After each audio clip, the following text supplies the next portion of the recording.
Today's topic is tender for a lot of us, so we're holding it with curiosity, not with judgment. That idea of not doing it for the instantaneous likes. Can't help but put a facade out there, right? You're posting only a sliver of your life. The algorithm is flooded with nonsense and like try to fill your soul. You know what I mean? Like, Because a lot of validation and instant gratification is really in the body and in the mind. We're like, oh, it feels good. I bluntly don't care what people think of me. I'm like, awesome, great. Hey friends, before we start, I have a quick favor to ask. If you are loving these conversations, please take a second to subscribe to our YouTube channel. It is completely free and it helps support this little passion project of mine.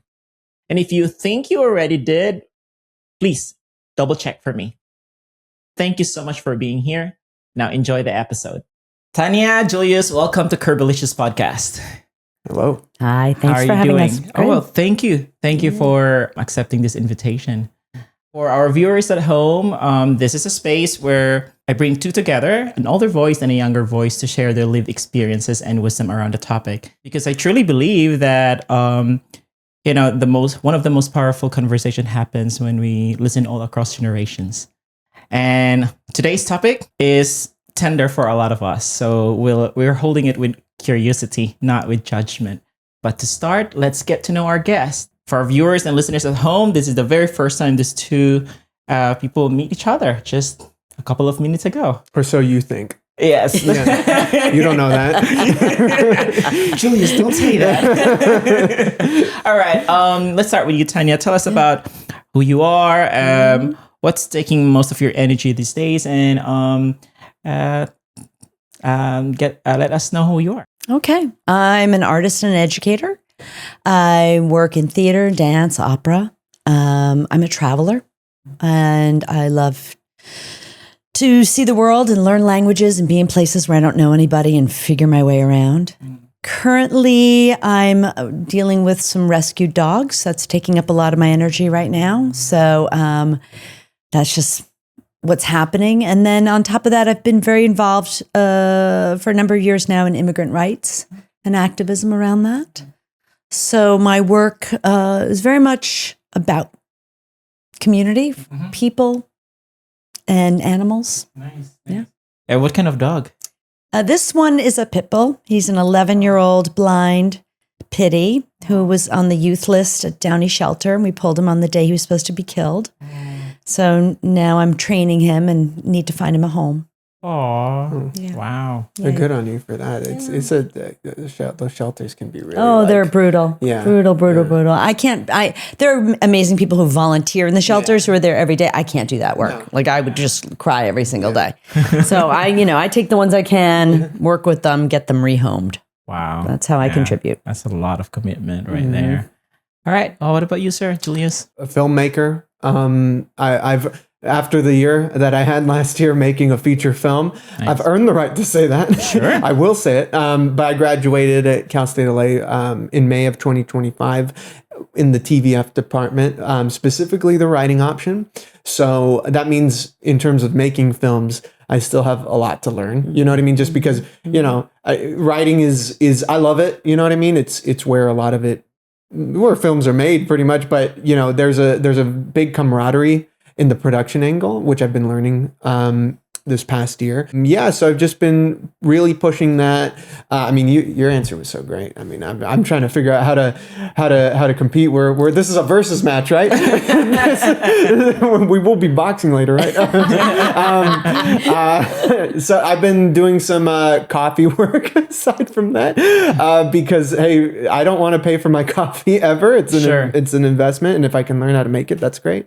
But really, that job of working as a barista has helped kind of float me through Cal State LA and learning my craft and everything and meeting really cool people and also that sense of community that you're talking about. The film that I made last year was about that. Everything you're talking about, it just had the superhero twist on it. You know what I mean? It's called, I'm a plug a little bit. It's called Pancho. And it deals with an immigrant who's a vigilante in East LA. So it's like Zorro meets taxi driver. Because, you know, he's got problems. Because, you know, the world's got problems. Right. But yeah, I've been slowly finding my way in similar what you're talking about of using the art to kind of propel those types of voices. And because unfortunately, the people who are supposed to be responsible are as irresponsible. Like you have to redefine it in the dictionary, you know, just show their faces, you know, and that's kind of it. So, you know, that I'm probably in the same boat as you. I don't want to box you later. I mean, come on. MMA, no rules. Well, I will die. I think we got up in the right foot here. I think I love the similarities about your passion in the immigration, and you portrayed it through art. I love that. Okay, so in this show we do a flavor check-in. So the question is, if validation had a flavor in your life right now, what would it taste like and why, Tanya? Blueberry. And I had to ask myself why blueberry. And it's seasonal. It's not year round. So it's only once in a while. And it could be tart and it could be sweet. You never really know. And it's sometimes alone, but often as a topping. So that's how I came to that. Oh, I like that answer. Yeah. You never know what you get with the blueberries. If they're not seasonal, they're like not tasteful. Could be really tart. Yeah. That's for sure. I had some this morning, actually. Yeah. There you go. It was some yogurt. So Yeah. it was pretty Exactly. sick. Yeah. For me, I'm just going to go with what I was just saying. Probably like an espresso bean, just because right now I'm in a new job for coffee. So today was actually a training day for me. So we're learning how to make the drinks and stuff. And I want to get it right. You know what I mean? Because it ultimately, and thankfully the great thing about this new job is that they are very committed to the authentic. It's very much going to be a community oriented about the culture and everything. So they want to make things in-house, you know, make sure the flavors are right and everything, and send people on their way right. So I'm going to stick with that. Yes. It's pretty, you know, not this Kirkland, you know, brand from Costco or whatever. No, I want different regions, you know, some very flavorful stuff, you know. Highlands of Guatemala. Yeah, exactly. Do you like coffee? Yeah. Wow. I got a problem. We all do. I almost bought a roaster. Oh, good. Yeah. Damn. Yeah. I think we all do. I had a phase of my life that were just like coffee junkie. And right now I'm on a tea section. But there are days like, oh, I want my hit. I want my hit. Yeah. I've nearly choked to death on an espresso bean while chewing it. You know what I mean? That's where I've been in my life, you know? Yeah. It's good. There's just moments that it hits you and it's just like, oh, life is good. This tastes good. It's literally every morning. It's my prayer is the nectar of the gods. I'm like, thank you for bringing this to me. Totally. Yeah. So today we're talking about what it means to live for likes, not just for social media, but in life. You know, we know that approval, recognition, and just, you know, being seen it matters all of us human being. All right. But what I'm interested in this conversation, because it shows up differently across all generations, right? And that's what we're here to share our experiences. All right. So let's start with you, Tanya. Lived experience. Can you share a time when being seen really mattered to you, and where that validation come from, and how did it affect the way you saw yourself or made a decision? Yeah, I was starting off my career as an artist, and I was taking a lot of artistic risks. I was dealing with a lot of gender bias, money issues in terms of making art, living in New York, trying to make a name for myself. And I was very lucky that one of my mentors, he became my mentor, an artist I'd worked with when I was much younger, he saw my work and gave me the kind of praise and validation I never would have expected. He never gave it out to anybody. I mean, he was known for that. And his validation told me to keep going, to keep doing what I was doing for me and not for anyone else. And that event, that experience really gave me that exterior inner confidence to say, yes, just keep going, do what your vision is, go where you want to go, and don't worry about the rest of it. So it was a huge, unexpected gift. Wow. How long ago was this? Let's see, maybe 30 years or so. Wow. Yeah. Maybe more. Yeah, somewhere around there, about 30 years ago. So I had known him, I'd worked with him when I was in my 20s. 10 years later, he sees my work, and he also was like, this is you. I was like, I know, well, you knew me when I was in my 20s, so we grow and we change. But yeah, that was a critical event in my life that really set me off for the rest of my career. Fantastic. Yeah. Wow. Yeah, it was just incredibly lucky. Wow. How about you, Julius? Well, I think I'm probably in the middle of that right now, you know? I think we're always kind of, you're right. Like, especially with the implementation of social media, just it's the abundance of it, you know what I mean? Being so prevalent.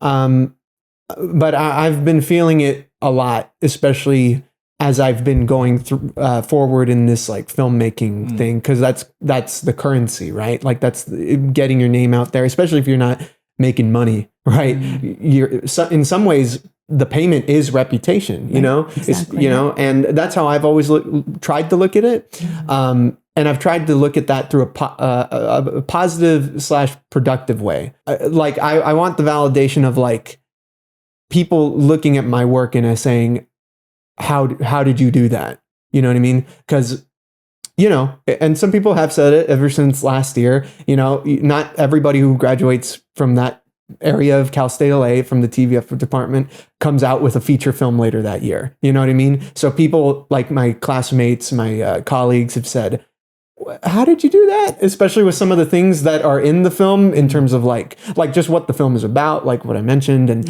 also some cool like stunt stuff, you know what I mean? That's, pretty cool. So that feels great. But there's also like, I've been talking to some people in my circle of film, like my immediate circle, saying, I love that. I love that reaction. But there's also there is a weight with that as well. They're like, man, how did I do that? And how do I do it again? With I didn't have like this much white hair at the beginning of last year. You know what I mean? Like I'm gonna be bald next time, for Pancho 2 or whatever. But like, you know what I'm saying? Like, and the need for that. I mean, I didn't grow up with my dad. My dad wasn't around, and he's passed away recently. So, I didn't have the opportunity really to get his input on how to grow up and how to live and everything. It was just me and my mom, and my mom does her best to make up for those 2-parent systems. And she's very supportive, but as you can imagine, if it's just 2 people for like however long it's been there, it's going to be hard and there's going to be a lot of friction there. So man, not to sound like Homelander or whatever, but I do have a need of that kind of that. Sure. And I do my absolute best to try to keep that from turning into a crazy ego. You know what I mean? I try to be respectful to whoever I'm talking to and everything. Yeah. But there's kind of like, there's a little bit of a chasm. Sure. That I've been feeling. Also, this year has kind of sucked. So, just like I love both answers, but I want to dig deeper with you, Julius, because you mentioned about social media and the work that you do. This is not what present time with Tanya, which Tanya can share her experience later. It's like you put your work out there and you get that likes. Tell me, how does it feel in your body, in your mind? What is that instant gratification feels like? Well, speaking of which, here's my business card for Bumbling Cinema right here. There you go. That's how it feels. I love it. There's it's like a double-edged sword, right? Like you're going after the dream, right? And part of it is networking, clearly, Sure. you know what I mean? But there's also this thing of like social media, you can't help but put a facade out there, right? You're posting only a sliver of your life, which is why, at least for me, I try to, if I am posting anything, I try to be as genuine with it as possible. You know what I mean? Trying to put some stuff, I don't really post on my personal stuff as much as I do on my film stuff, which is just kind of talking about, hey, we wrapped up on this shoot. This is a poster for my new film that I photoshopped myself. Please say you like it, But, I try my best to put out the right thing. Or what I consider the right type of attitude, because it's just flooded with crap. It's just flooded. The algorithm is flooded with nonsense that is meant to take as much from your head and like try to fill your soul. You know what I mean? Like the stuff I see in my algorithm, dude, is crazy. Like, I'm not looking this up. Yeah. Why are you putting this in me? Totally. Some things I am looking at, but but.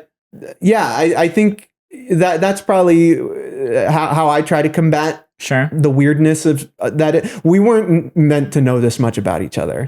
That we put out there. You know what I mean? This is a very new world, all things considered. I mean, I grew up in a generation that was introduced to this at a very young age. You know what I mean? Coming close to 30, I think. I mean, what predated like Facebook or something, like, I don't know, AOL chat rooms or something, you know? Well, that's where Tanya comes in. And from your time with that art that you created, you don't have that social media platform to showcase. No, it was newspaper reviews. Okay. So getting reviewers to come in, see your work, and write about your work. That was your biggest way of getting your name out there. And then word of mouth. Certainly communities know each other, right? So I'm in theater and dance. Everybody in theater dance knows each other. You're an independent film in LA. People know each other, right? And so you start building both your network where you have a reputation, right? And then you have reviews. So reviews played a huge part in my early career. Huge part. Social media now is about promotion, and there's nothing wrong with that, but that's not critical review, right? So reviews are critics. And so they're framing the work you're putting out there within a larger context of intellectual questions, of societal questions versus promotion. And does it feel good when you get that featured in newspaper or a magazine? Sure, of course it does. The recognition. Look, every single artist is an egomaniac in some way or another. Otherwise, we wouldn't make work. Absolutely. Right? But it's, am I doing the work to get recognition, or am I doing the work because I'm driven to say something? And it's through my art that I need to say something, right? And so that's the key. If you have something you have to say, regardless of what the critics say about your work, you're going to keep doing it, right? I did a show years ago, and this critic slammed it, ripped it apart, hated every element of it. And I thought, wow, you didn't even like acknowledge the actors? The actors were great, And a friend of mine read it, called me, oh my God, are you okay? I'm like, well, yeah, I'm fine. Well, I mean, I read the review. I'm like, yeah. Well, I mean, you're still going to make art, right? I was like, are you joking? You think this is the first horrible review I've gotten? And secondly, that would stop me? I'm not doing this for the reviewers, right? I have no problem with someone having an opinion about my work. And I have no problem with saying, I think you're wrong. Or, oh, that's very interesting. I wouldn't have seen it that way. But I also don't take it personally. It's not about who I am as a person. It's the work. Where is that coming from? That attitude, that mentality of being so, like, knowing your identity as an artist, that this critics does not bother you at all. If you are going to let critics determine who you are as a person, you cannot work. You have to, if you're going to have a long-term career in anything, it has to be self-motivated and self-driven.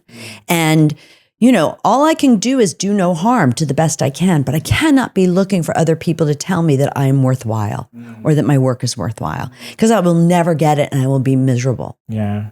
What stood out for you?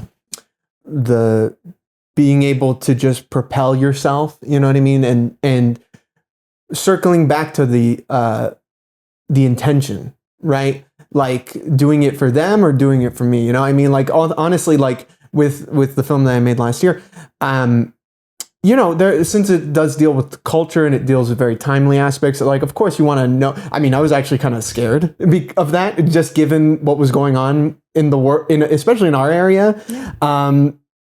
For example, real quick, the opening of the film is an immigration raid. We shot that maybe a couple weeks before ICE really started going to town in LA, you know what I mean? So you can't help but be worried by that. But I wanted to see the film. Mm-hmm. And that, like if it's that simple, and you're lucky if other people want to see the film. The guy who was in the film as the main character, the hero, man, that guy and I were arguing throughout the film because we cared, so that's that type of thing is a compliment. That's the stuff that I try to really focus on the most, you know what I mean? And a great quote I heard from an older artist that I worked with was, I make the art that I wish I were seeing. Mm-hmm. And it's only because I don't see it that I feel compelled to make it. And I share that. And I realized when he articulated that, I was like, oh yeah. Because when I go and see a great film or a great piece of theater or whatever, I go, thank you. I can go home. I can rest. Everything's good. And I go out and I see talent blown and something that should be amazing as shit. And I'm like, well, now, fuck, I got to go home and make some fucking art, don't I? I got to do that right, Yeah. So I need to see this, right? And then, so I need to see it. And I need to say or provoke or poke other people. And I always say, I speak to people through my art. Right. So I don't get to have these in-depth conversations with you on these subconscious levels, but I can do it in my art. Yeah. And I don't need to have my favorite compliment when people see my work is, that was a lot. I need to go home and digest. I'm like, awesome. Great. Great. I gave you a lot. It provoked you. You can't even articulate it. Yeah. You need to go home and digest it. And I've had people call me years later and been like, I was just thinking about that show I saw of yours 10 years ago. I'm like, oh, wow, cool. Right. So that idea of not doing it for the instantaneous likes, for thinking about what will this film mean 10 years from now if we still have a country, no, seriously. No, I mean if there's any brown people left, you know what I mean? So like the purge that is happening, what does this film that you've made mean 10 years from now? How does it situate in terms of a moment in time in a community that is under attack? If I'm going to bring up a quote or a paraphrase or whatever, but one person, I thought of a couple people while making my film last year that helped keep me going, because as you can imagine, it took the whole year to make. It takes a long time to make a film. But I was thinking of the quote by, the story rather, of how The Life of Brian was made. A controversial film for its time, but it was only made because George Harrison gave the money and became a producer because he wanted to see the film. You know what I mean? Pretty much, that was it. And then I was thinking of, this is one of my influences in terms of just making stuff is, Kevin Smith, of all people. I mean, say what you want about his films, the quality, the vulgarity, whatever. He makes different types of stuff and, puts himself in it, because he wants to see the thing that really made something like Clerks stand out to me was that he made it with his friends for them, and that's I followed that pretty much, in a lot of my earlier stuff. And I hope to continue that, obviously you change as a performer, as an artist or filmmaker, whatever the case may be. You meet new people, and the process changes. But as long as, for me, the heart remains, as long as they let me keep it, goddamn. They're coming for you. Oh, Coming for damn you. it. Finally. I am curious, Tanya, that people react to your play or to your art. Is this also some form of a validation that? Yes, absolutely. But it's reverse validation. So, for example, I directed this opera, and there were some performers in it who've worked with me for many, many years. So we have a certain understanding and aesthetic. And after the premiere, we did a little talk back with the audience. And one audience member started exclaiming their anger at me. And I was very interested in what they had to say. And the composer got very defensive, thought he needed to protect me. And he started to jump in. And the actor who's known me for years was like, no, she loves this. Right? And so I wanted to lean into it. And I said, what is it that's bothering you? And he was like, I was really upset by the sound of gunfire. And I said, okay, it's about the Spanish Civil War. Yeah. He's like, that really upset me. I said, good. Yeah, I'm glad that you have a heart and that you're still upset by the sound of gunfire. I'm glad to hear that. And he was like, yeah, but it made me uncomfortable. I was like, yeah, good. And so it's also showing people like, yeah, I'm provoking you to feel something that is not comfortable. I'm not interested in reassuring you that everything's okay. Go watch a Disney movie and have a great time. Sure. Right? But for me, art is an opportunity to provoke. To feel something. And to feel something, and through the feeling, make you think. And so oftentimes that feeling is uncomfortable. It's like, oh, I'm feeling something and I don't like it. Yes, but that's going to stay with you and have reverberations versus like a quick hit of candy. Yeah. Right? Yeah. So yes, that is a validation when people get upset at me. I'll give you one more story.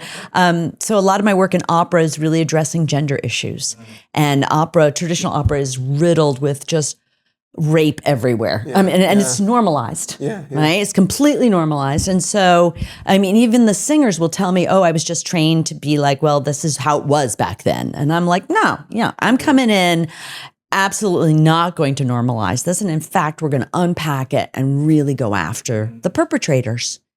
And so I did that in an opera. And afterwards, the conductors really run the show. He was very supportive of what I was doing. The other singers were kind of shocked. They were like, we never really looked at this. So after the show, the conductor came up to me and he said, oh, there's this important person in opera wants to talk to you about your show. And I was like, oh, okay, great. And so I come up and I meet this guy and he goes, how dare you? And I went, ooh, I dare, baby. Mission accomplished. I do, in fact, there. Yeah. Yeah. I love that you really have this clear sense of your identity, what you are here on Earth, and that bothers you if people really have that kind of reaction. This is a refreshing way of looking into validation. Because I think with the generation right now, with the modern society that we have with technology, the validation is really come through just like everything is good, nice, and anything to rebuke Thumbs up. it. Yeah, everything to rebuke it or everything to disagree or to comment it or to be disagree with that comes out as a negative. Mm-hmm. And I think this is so cool to paint the picture that this is a validation. This is a confirmation of my existence. I'm curious about you, Julius, because, you are in the stage of your life where you're like achieving, like trying, you have dreams and goals, and, intentionality is important. Yeah. You mentioned that earlier. How do you make sure to stay on the path that you're using this social media, you're using this platform to share your art, but not be like focused on the likes? Yeah, right. That's kind of the balancing act, right? Like that's the spinning plates, really, because unfortunately, the numbers game does play a role, I think. But honestly, I just kind of try to post what I want. I think posting like genuine stuff on the film account, at least, has garnered more of the reaction I'm hoping for, rather than like posting, this is a frame from a Superman movie I like, you know what I mean? Something like that, or a meme, I want people to be just as excited as I am regarding the films I make. They're not going to be, they're just not going to be, because it's my film. But I feel like in terms of looking for that, I fall into the same traps as anybody else does, unfortunately. Well, I mean, I'm not going to get into everything, but the way this year started, unfortunately, for me emotionally was really tough, because last year was kind of about, I'm learning it was kind of a necessary year in that relationships ended, friendships ended, and everything, so, but that's kind of, everybody goes through that, and unfortunately it was my turn, so in reacting to that type of stuff, you sometimes you can't help but check who's looking at my stories. Sure. You know what I mean? Like, why are you still looking at my stories? I thought we were not talking, thankfully, as well as in my algorithm, there is, what the kids refer to as brain rot. There has been brain rot. Okay. It's like, I don't even know what it is, but it's just like bibble babble stuff. Okay. Thankfully, there's been plenty of like reels showing up that have been like about healing and dealing with, people with the right intentions, at least, have been putting their stuff out there, and I've been watching, and, I've been taking what I agree with, listening to what I don't agree with, and just trying to move forward with my better judgment and stuff. Tell me more about when validation, when that likes, when you post something, when that validation likes is present, how does it feel in your body? And when it's missing, when it's not there, when it is there, and when it's not. Okay. Tell me the what you experience like in your system. Well, I mean, there's an excitement when something like, I posted something on my personal account about being 2 years sober. You know what I mean? And I 35 years. Hey, I'm almost there. I'm almost there. 6 years. Hey, wait. Yes. It's a season finale. There you go.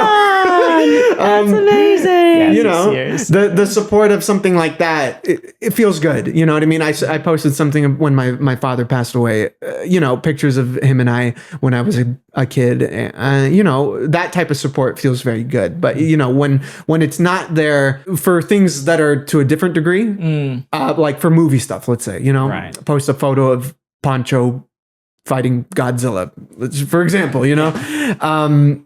and it's just, only 3 people liked it. It's like, well, that doesn't feel great. But at the same point, why did I post a photo of Pancho fighting Godzilla? But you get what I'm saying. Like, it feels kind of like, well, I'm working hard on this. I'm working hard on this film. You know what I mean?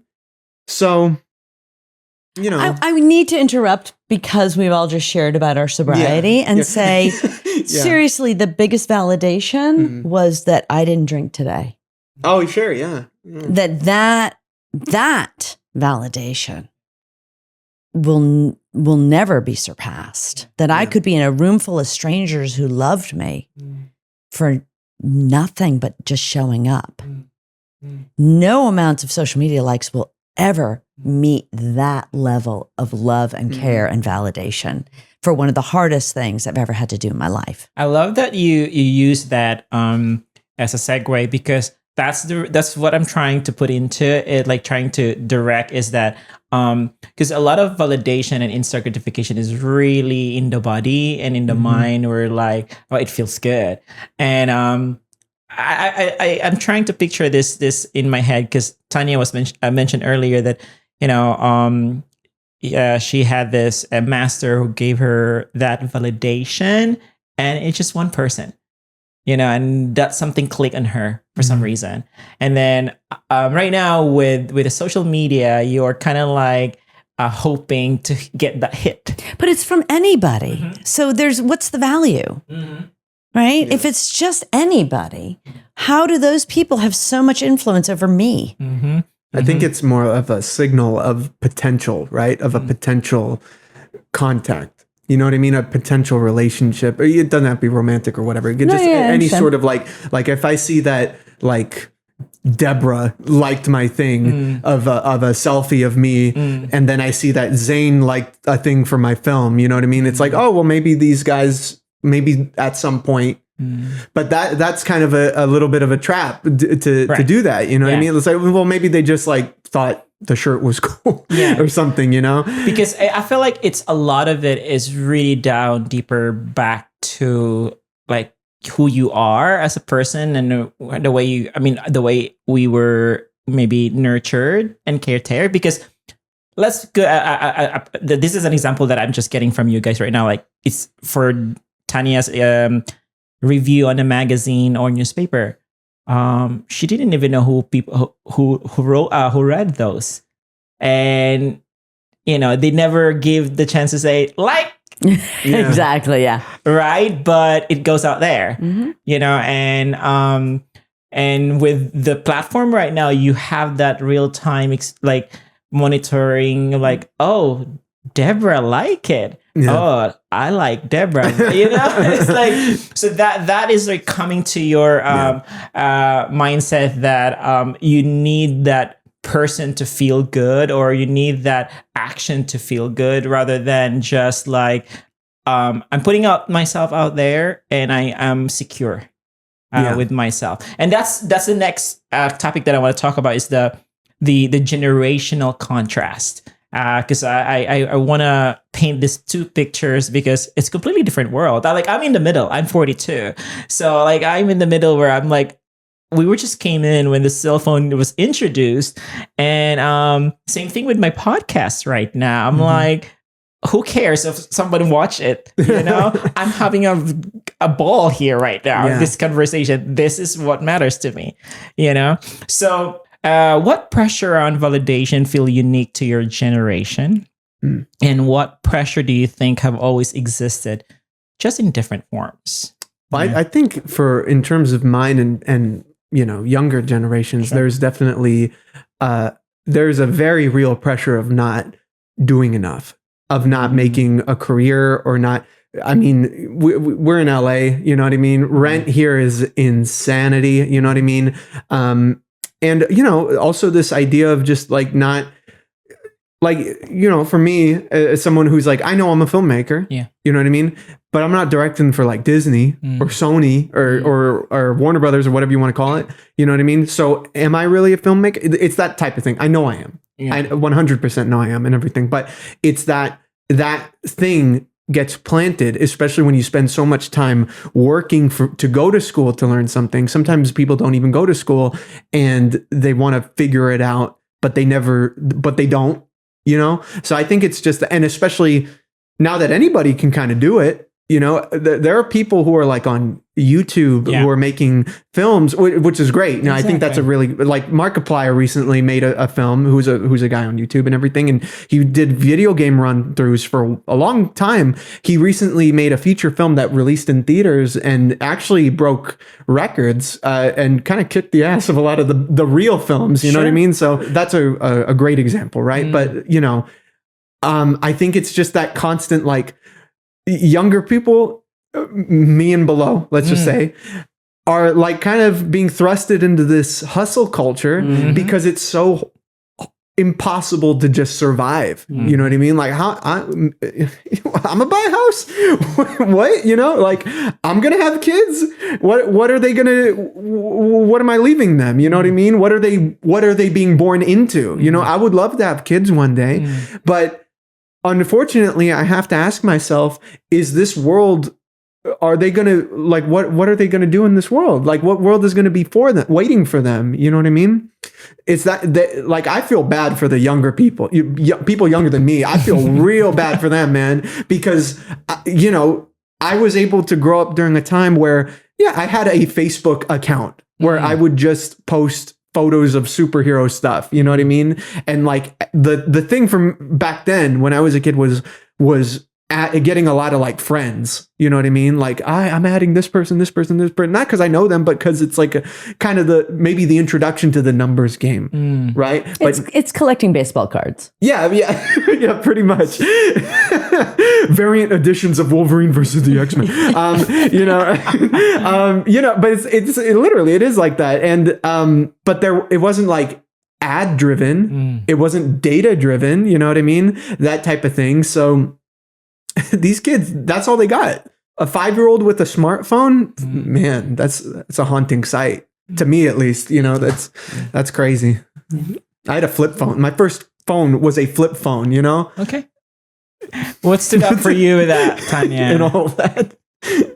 Well, there was 2 questions, right? So one is generational and one is human. I'm going to go for the human first. Sure. I think all of us want to feel that we matter somehow in our community, period. We are social creatures at the end of the day. As human beings, we sacrifice a lot of ourselves in order to stay part of a community, to be accepted within a community. We give up and we learn impulse control, right? I always use the metaphor of the red light, right? Nobody wants to stop at a red light, but we all do impulse control so that we don't kill each other, right? So I'm giving up my desire to just blow through the intersection in hopes that you will do the same so that neither of us get killed today, right? And so every single day of our lives, we are navigating this dance with one another of wanting to be accepted in our communities. If not, we're ostracized, we die, right? We do not do it well. And we know this as babies, right? Babies give up a lot. Children learn to be listen to adults because instinctually we can't survive alone.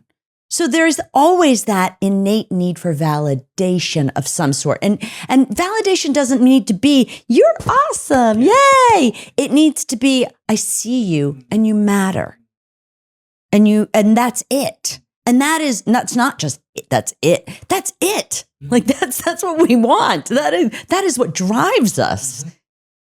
So that is entire humanity and will always be. It is core to being human.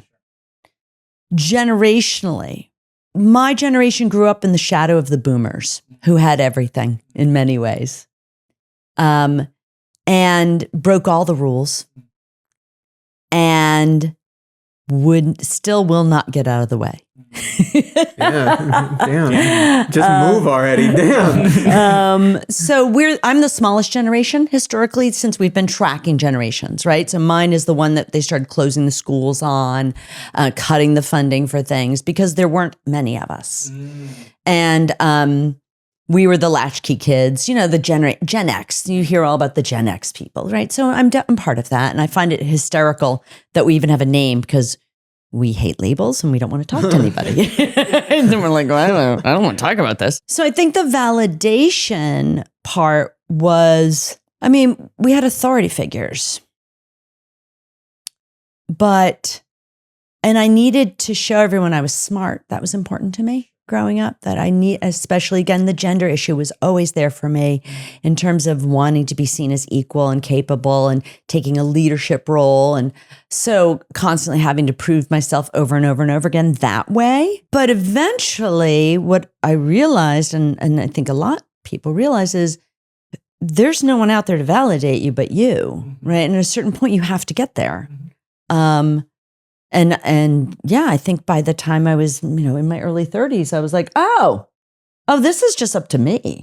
Exactly. Okay. Well, I guess I better figure it out now. And I think that's very beautiful contrast because I think speaking from my generation as well, there's a lot of validation coming from family peers because we didn't have that social media to compare. Now let's talk about the relationship. Has your relationship with validation changed over time? If so, what helped create that shift? Yes, it did change. I desperately needed to be validated, particularly as I said about intelligence and capabilities. And eventually I learned that was ridiculous. And that no one could ever validate me. That I am constantly failing every single day, constantly learning every single day, constantly trying to do better. 2 steps forward, 1 step back. But nobody can change that for me. Did you say you figured out when you were in your 30s? Yeah. Wow. That's early because a lot of people. Well, getting sober early was a big part of it, though. Again, going back to that I was 25. Yeah, it changes a lot. And that really changed it because prior to that, I was needing validation, right? And so coming into that, like I am powerless and I'm a mess, and being able to really admit that to myself and take responsibility, that changes the equation about validation. And again, it depends on who you surround yourself as well. That's very true. Yeah. Thoughts on has your relationship with validation changed over time, and if so, what helped create that shift?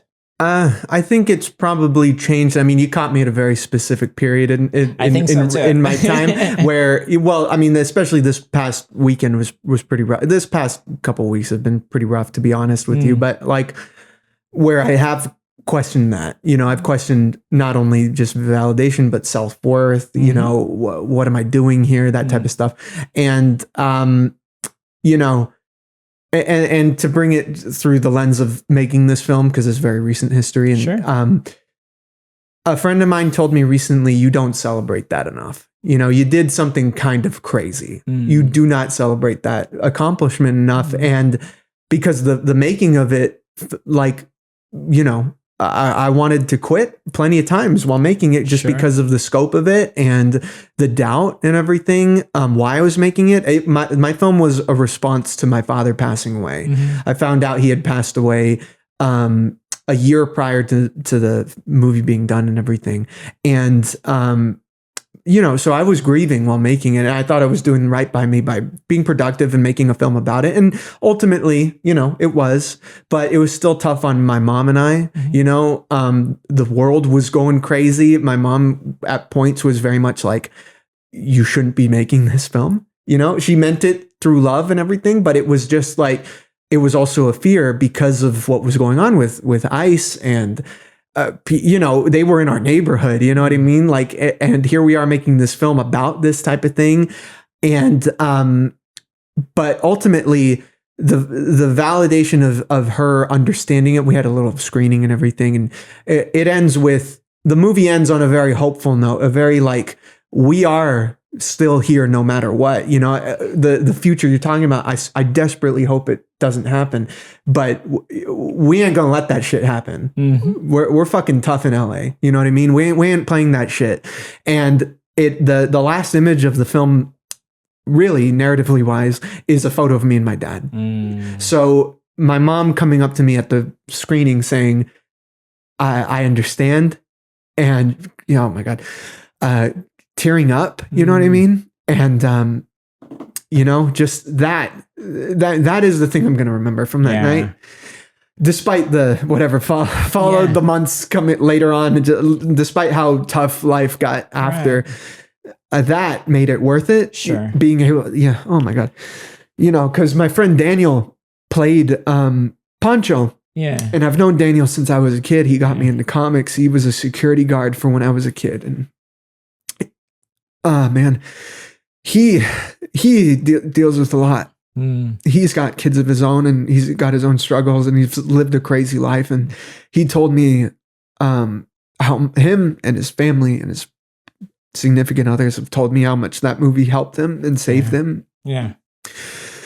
Ooh, fuck. So, this is the season finale, man. You're getting it. But you know what I'm saying? Like that is the stuff I got to remind myself of when it gets really hard and when I start questioning myself, it's that is it. I love that because I feel like you got it. Yeah. You got it because true validation, it doesn't really mean that, oh my God, I have 100 likes, 100 views. Oh, people love it. But just what you mentioned earlier, it's just truly feeling mattered, that your existence and your work mattered. And to like you too are. I didn't plan for this. I didn't know that. Well, we planned ahead of time. I would like to say that one of the challenges of being an artist, whatever art form that is, writing, directing, film, theater, whatever it is that when we're not making art, who the fuck are we? Yeah. And it's hard. Yeah. In those moments where we're not in the creative process, even though it's exhausting and stressful, we know who we are, and and it feels meaningful. Yeah. And then it's over, and it's like, so now who am I? And there is that continual struggle. Just one, I had to learn to accept, okay, here we go. I'm going to go into the project's over. Now I got to grieve the project. Yeah. Right? Now I got to grieve that project. And the other part was later on when it started going, I don't want to make that anymore. Oh no, what am I going to do with my life? Mm-hmm. Right? One day I woke up and I was like, I don't want to do this anymore. And I was like, well, then who am I? And allowing myself time to figure out, oh, it was time to shift my focus. But if I always kept driving because I couldn't handle the emptiness and grief part, then I was never going to get to the next place. Yeah. So being able to learn to sit in the hard times like now, where you're like, Yeah. right?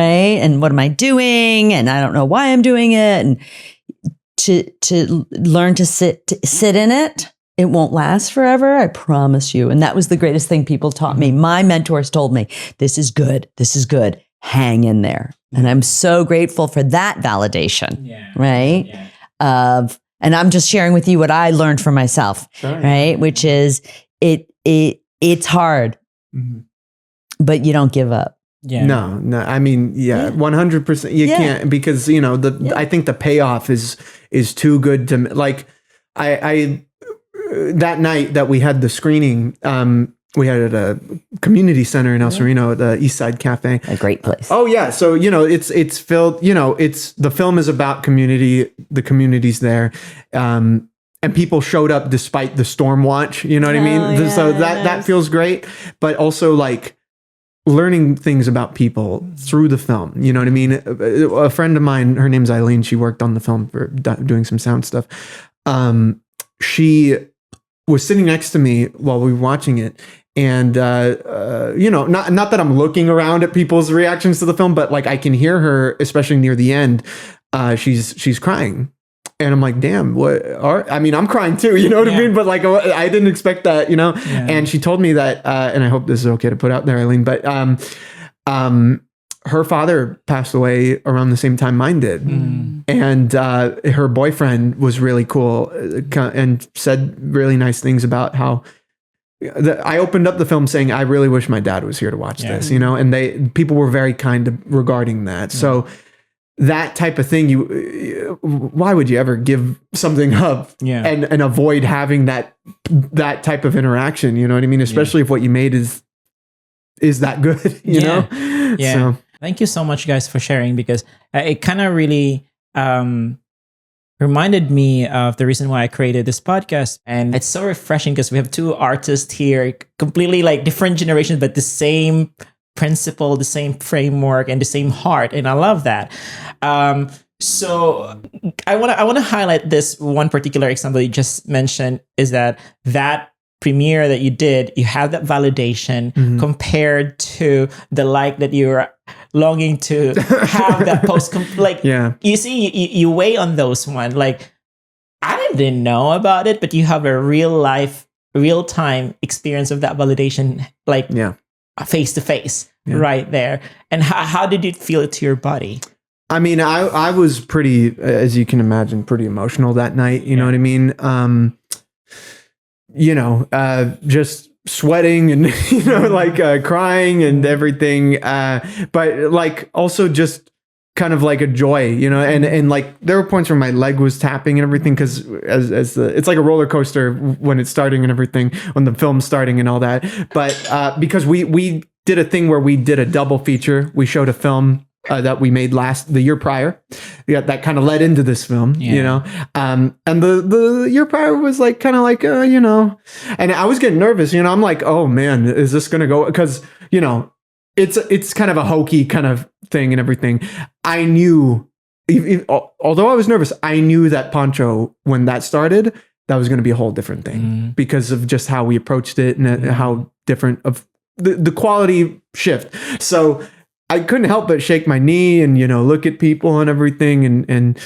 But after it was all said and done and everything, I was just kind of like, I was tired, but I was also very like, oh, I'm kind of in the dream state right now. You know, people are saying the nice things and the things I was hoping to hear and asking the questions I was hoping they would ask, you know? So that felt cool. I calmed down a little bit after that. Awesome. Yeah. Yeah. That's the gift. Right? Yeah. You give it away. Yeah. You know, that's the gift. And then next. Yeah, exactly. Next, you know, and then you go to the whole process again, like the love and hate.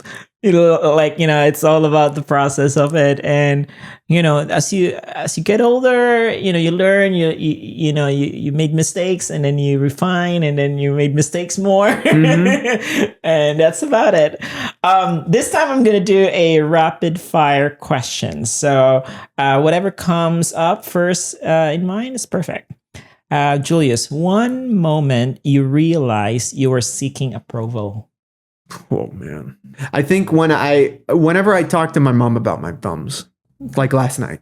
So, you know, she was asking some stuff and I was just like showing off some stuff. My mom and I, we don't talk that often about the film stuff because I don't want to always bring it up and everything, but probably then. Yeah. Thank you. And Tanya. I remember I was acting in a show. We were in rehearsal and the director hadn't said a word to me in days, weeks. I don't know, nothing. And I came up and I said, any notes? And he said, oh, I was watching The Radiator. And I was like, wow, I suck, right? Really needing that validation right there. And I was like, nope, I'm upstaged by a radiator. Okay, well, there you go. I love that. We all went through that one. Yeah. I know you mentioned a few things, but if you can give me another answer, would be great. One thing validation gave you. I think it gave me a sense of purpose. Okay. Tanya? Courage. One thing it took away. Can you go first? Okay, Tanya. My fear that I was totally insane and off the mark. I will say one thing validation took away from me was kind of the risk, you know, the risk of it not working or it working even, you know what I mean? Gotcha. Yeah. Getting comfortable. Yeah. Ooh. One way you ground yourself when comparison shows up, Tanya. Oh, I just, when comparison shows up, I remind myself that I have made every single choice and that I am living the result of my choices and they're mine. About you. This is a right now answer. If I'm comparing myself to somebody who's like graduated in my world, is getting jobs as a studio, right now I would think about that one shot in my film. That is an insane shot. That is a stunt of my character looking at LA in a way that gave the actor Daniel a gift of a view that he'll never have again. And the shot is kick-ass. It's a drone shot. So I just think about that one shot. If you watch the film, you'll know exactly what I'm talking about. It's something that would kick Tom Cruise's ass. So that's what I think about. That's great. That's great. The comparison comes in. Yeah, but yeah, it's really good to have that self-confidence that I did this. Yeah. I did this and no one can take this away. Like it or not, I did it, you know? Yeah, for sure. For someone listening who feels caught up in comparison or craving approval, what's one gentle reminder or practice that's helped you reconnect with yourself, Tanya? I bluntly don't care what people think of me. I love that. I'm working on that. But, you know, I think to when that moment happens, what I try to ground myself with is I know I'm not perfect and I know I'm working on myself. So why put that type of pressure? You know, it's lifelong work. It's not going to happen by tomorrow. So Never does. yeah. So I mean, like, why go crazy? You know, like, if you're trying by the end of the day, you know what I mean? Like, then what else can the people ask of you? Yeah. So tell me, what part of yourself feels most free when you're not performing for approval? I guess I would have to liken it to throwing paint against a wall and not being worried about what the paint looks like when it hits it or when it dries. Carefree. Yeah. I've felt a lot of that while writing recently. You know, I've been writing a lot for film stuff and everything, but being able to write honestly, you know, within the given premise, you know what I mean? And just like, cause I'm by myself when I'm writing, like at a coffee shop or something. So I'm like, man, it can be like a funny line, or it can be something that that breaks my heart while writing it. Wow. That's you know, that feels great. And that does feel freeing, because it's like, well, is no one else going to say it? You know? So. Wow. Thank you so much both for your honesty and openness today. Thank you for sitting down with me. I hope for everyone listening in and watching that, you know, they will feel less lonely and alone, and give them a little permission to come back home to themselves, you know, to truly feel seen and heard and mattered. Stay tuned for the next episode, where I will share my reflection and what insights and what I've learned from this conversation. So thank you for watching, and see you in the next episode.